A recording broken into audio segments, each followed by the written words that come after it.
Good morning, Jason Bridgeman. Today we're going to be discussing property maintenance during the term of a tenancy.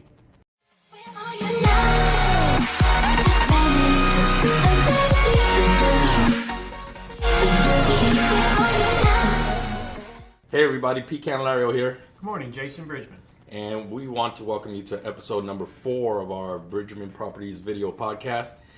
Today we are going to be discussing maintenance on the properties and more importantly, unexpected maintenance. Most of the times owners, when they get a phone call from their property management company, they're kind of scared because they know that something has happened on their property. And lots of times, as a property management company, our hands get tied because of some maintenance items that come up, and depending on if the owner is financially stable or not, in order to take care of these maintenance items, it can be a difficult process. One of the biggest things that a property management company does is deal with maintenance day in, day out, and they are the mediator between the owner and the tenant. Well, and sometimes the property managers, the owners are scared to get that phone call, and sometimes the property managers are scared to make that phone call. So, one of the things that we try to, let owners know upon the onset of turning your home into a rental property is that you need to have at least 3 months of reserves. So you need to have at least 3 months of reserves for potential lost rent, for potential tenants not paying rent, eviction situations, whatever might occur, maintenance on the property to where a tenant needs to move out. So we always say have at least a 3-month reserve sitting there. 6 months would be great, and then having some additional funds there if a maintenance issue does pop up, because it happens. Right. And a key that I always try to point out to owners is that everything that broke when you lived there, you never really kept track of that, or you never. I didn't. I don't know. Maybe some owners do. You don't keep a log of every little thing that happens on your property. So you might have a leaky faucet today. You might have a leaky hose bib. You might have an issue with the AC.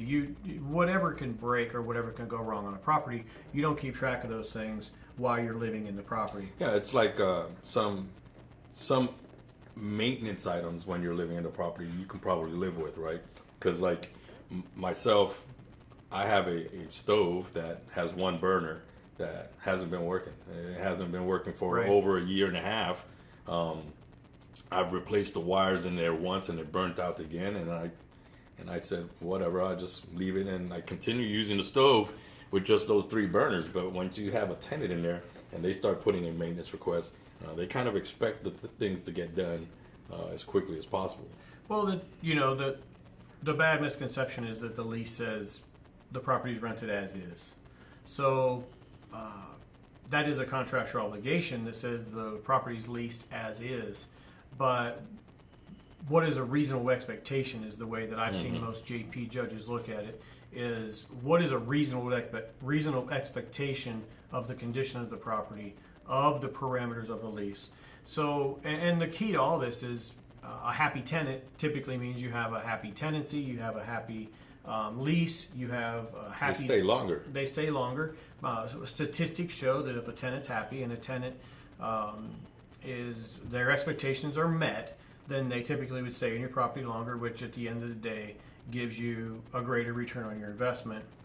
Right. Instead of not repairing things and not fixing things. Now, on the complete other end of that spectrum, you do have tenants that have unrealistic expectations, and they put in a maintenance request for everything. So it's an ebb and flow. It's a give and take. And that's where the property managers come in.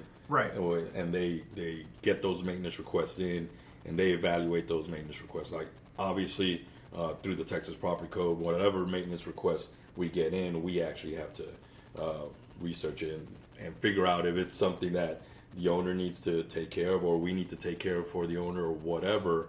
We can't just leave the tenant hanging. But there are some maintenance items sometimes that we take it upon ourselves as a property management company to let the tenants know the owner's not taking care of this or at this time, or the owner's not responsible for this at this time. or get with the owner and see what they actually want to do. Well, it's important to put out there that the Texas Property Code does dictate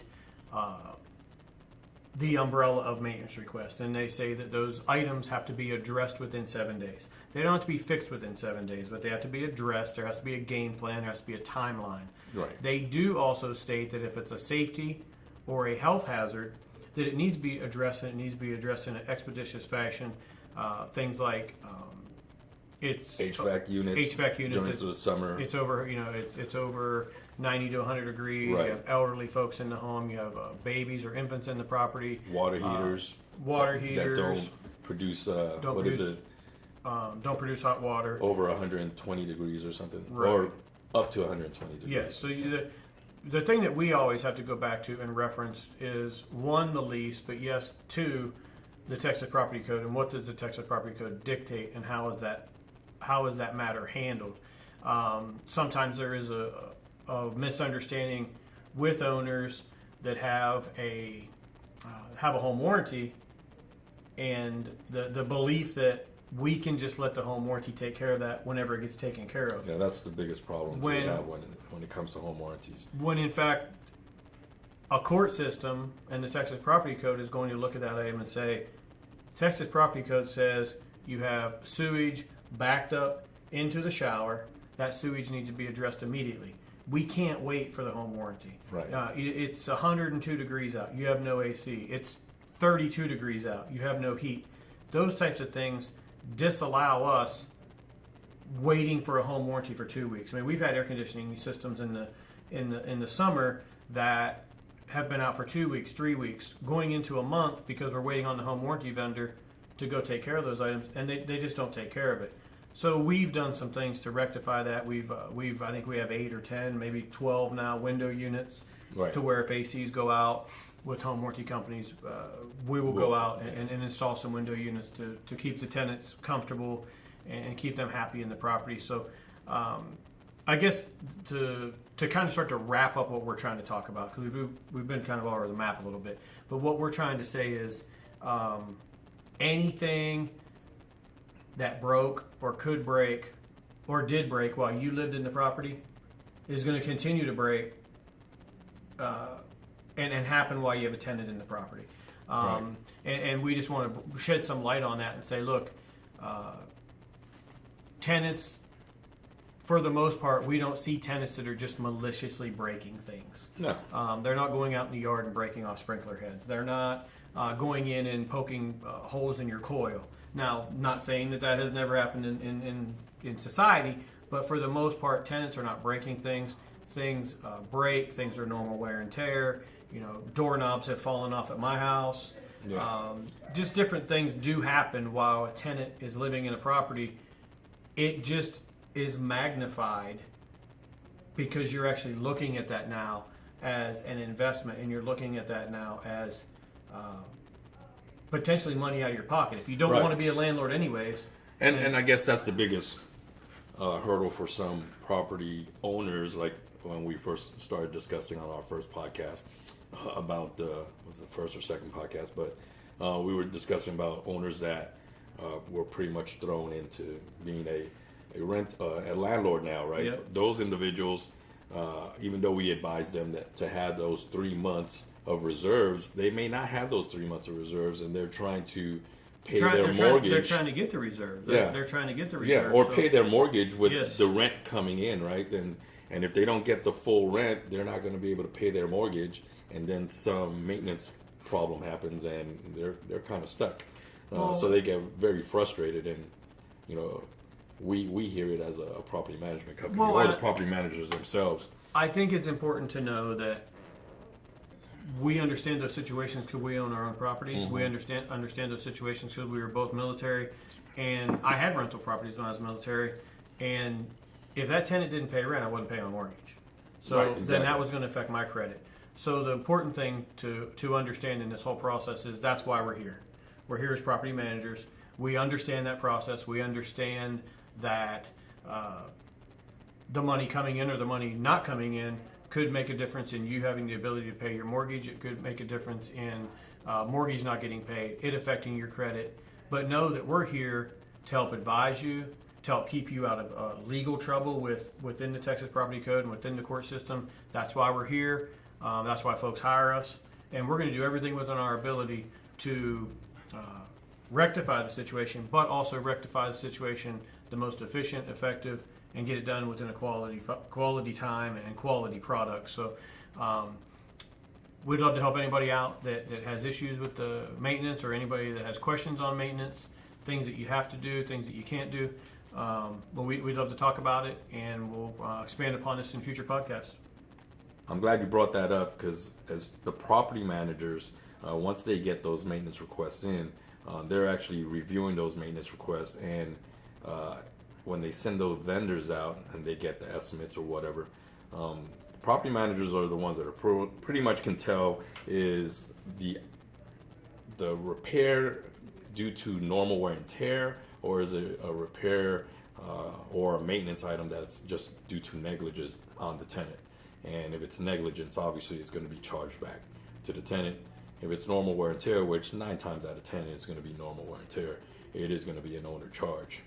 Well, I mean, it almost turns into a process of forensic property management. Right. And the only way you get to that stage, or you get to that status, is doing it over and over and over and again. And that's why we go out to properties and we do training on different maintenance items. We have vendors come and show the property managers different AC issues, different plumbing issues. We do that to expand their knowledge, so they understand when a call comes in and they say, Jason, there's hammering in the wall. They understand 9 times out of 10 that that's a PRV valve issue, that's a pressure issue.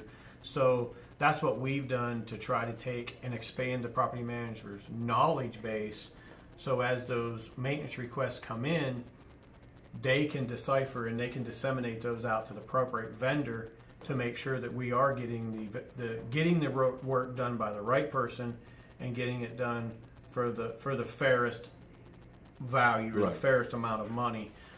It just, we don't have folks that just decided yesterday they want to be a property manager and don't know anything about properties, and don't know anything about real estate, and don't know anything about mechanicals or properties.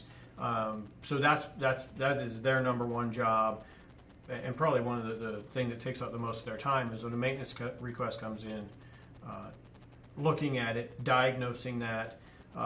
We have to diagnose it from the perspective of what vendor needs to go out. Then the vendor goes out and the right, vendor diagnoses exactly what's wrong with this. Then we have to figure out if it's going to be an owner charge and a tenant charge, and that's where the property managers come in, because they're that mediator between the owners and the tenants, right?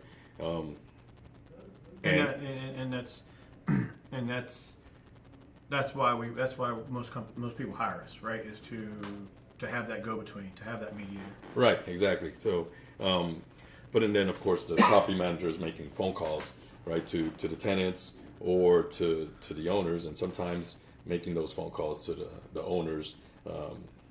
Even like you said at the beginning, even the property manager dreads making those phone calls sometimes, because you just never know how the owner is going to react when it comes to a maintenance issue. Oh, it's never fun to be the facilitator of bad news. Right. It's never. Right. You'd much rather call up and say, "Hey, your rent's been raised." Yeah, exactly. The value of the house just went up 20% in the last year. Yeah. So to call an owner and let them know, hey, we have to spend $3,000 of your money. Yeah, and it's funny because like when I had the maintenance phone, the emergency phone, that one time we had that sewage backup at a property. Right. I got a phone call from the tenants at 1 o'clock in the morning. Their sewage is backing up. I'm looking for a vendor to go out at that time. Finally found the vendor that answered the phone at that late hour or early morning, however you want to see it. They went out there at 3 in the morning, and the sewage was backing up in all the bathrooms. So there was actually raw sewage into the bathrooms. The quote for that was going to be $1,800, and that's what they told me at the beginning, right? So, of course, I said, go ahead, do the work, and they ended up digging up a trench to get to the line, and there was roots that had grown into the line and pretty much broke the line. at the end of the day, it was $2,300 to get that repair done. And that was like a 12 or 15-year-old house, right? So Yeah. It was that sewer line had been there for 12 they said to 15 years. The roots that they dug out were probably like 5-6 inches Wow. in diameter. So so it was a substantial amount of work that needed to be done on that property that we had to get done. Obviously, it happened over a weekend. Come Monday morning, contacting the owner and letting him know, hey, we just spent $2,400 or $2,300 of your money. It's not a fun conversation, but the owner was prepared. The owner actually has funds and actually took it better than what we really thought. Well, I mean, there was some major, lots of contributing factors to just that job. Was over the weekend, it had rained for 10 days in a row, like 9 inches of rain a day. It's raining very, very Yeah, good. it's crazy here. So we had a plumber out there in the mud, sewage, roots through the sewer line, and that all goes back to what we discussed earlier is you've got to get money set aside because you're going to get an unexpected expense. If you haven't got one, if you have not received an unexpected expense, you've been blessed. Keep knocking on wood because it's going to happen, right? It's coming. I get them on mine. Christmas, New Year's, I always get something that breaks around that time frame. I don't know why. Water heaters, HVACs, dishwashers, a refrigerator went out last year, ice maker leaking on the kitchen floor. So something's going to happen, and that's why we're here. We're here to let owners know. Prepare yourself. Get some reserve funds if you don't have them already. Get ready for that because it's going to come, and know that that's why we're here. That's why we hire property managers. That's why we educate property managers on the different facets of a home. We go out to these homes. We have HVAC folks. We have plumbers. We have individuals that teach our property managers. Basically, things to look for, right? Right, things to look for. But I think our property managers are at a level today to where they could almost diagnose it over the phone for the vendor and say, "Hey, look, tenant saying there's pipes rattling in the wall. Probably going to be a PRV valve. Hey, tenant says the secondary condensation drain pan is clear full of water. Probably going to be a clogged main." So the property managers learn these things over the years. Yeah, and talking to the vendors, they learn that as well. And it's easier to talk to a vendor when you know exactly what's going on, right? Well, that's a good point. It's easier to talk to a vendor, but we do have vendors that we've had for many, many years, some 10, some 15 years. But when vendors know that you know, it puts you in a better position. Right, exactly. So it puts you in a better position to understand, hey, that invoice is too high priced. We know we can get a better price somewhere else. So that's the main thing that helps out our owners is the vendors understanding that we understand. We're not just someone calling and saying, hey, we don't know what's wrong, go look at it.